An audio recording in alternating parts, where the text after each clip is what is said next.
लोग बोलते बाबा जी तुम नौजवानों को भड़काते हो, तो क्यों नहीं भड़काओ नौजवानों को?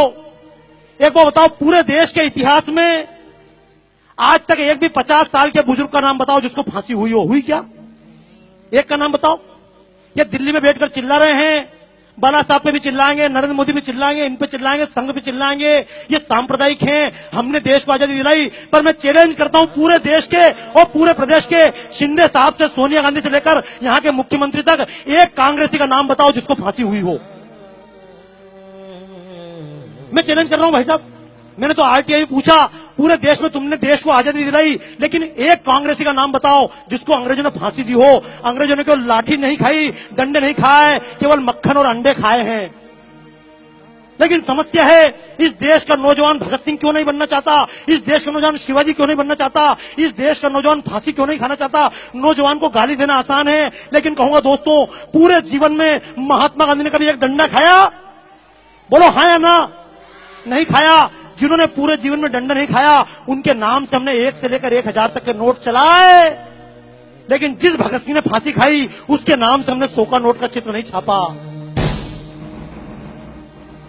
हमने शिवाजी के नाम से 50 का चित्र नहीं छापा।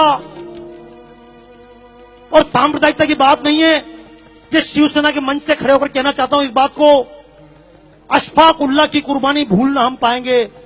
क्योंकि लोग सीधा आरोप लगाते हैं तुम तो मुसलमान के खिलाफ हो, तुम सांप्रदायिक हो। तो एक बात कहना चाहता हूं आज इस पुण्यतिथि के अवसर पर कि अशफाक उल्लाह की कुर्बानी भूलना हम पाएंगे।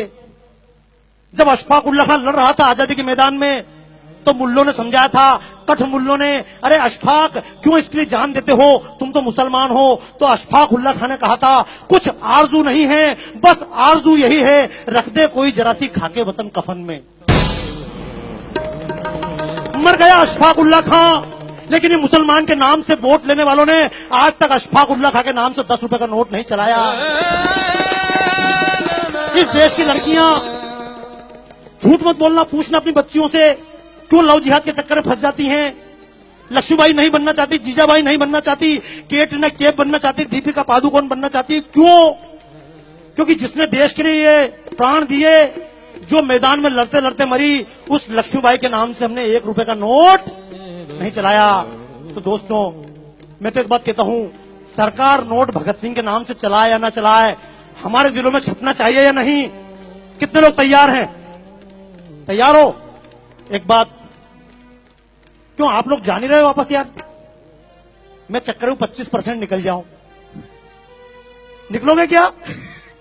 अच्छा सुनो, देखो एक बात बताऊं, जब भगत सिंह को फांसी दी जा रही थी, मैं शब्द बोल रहा हूं, मैं जब बोलता हूं मंच से, कारण समझ लेना, मेरी जितनी प्रदर्शनियां सब विदेशों में लगती है।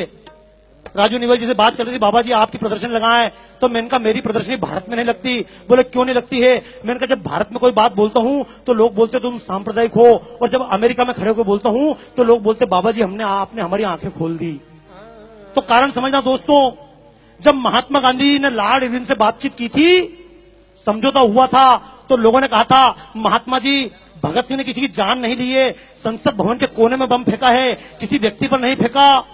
आप भगत सिंह की माफी के लिए बात करो, शर्त रखो, भगत सिंह को माफ करो। तो महात्मा गांधी ने कहा था, ये भगत सिंह, ये अशफाक उल्लाह खां, ये क्रांतिकारी, ये चंद्रशेखर आजाद, ये क्रांतिकारी आतंकवादी हैं। तो मैं भी एक बात कहना चाहता हूं, अगर भगत सिंह आतंकवादी थे तो मैं भी आतंकवादी हूं।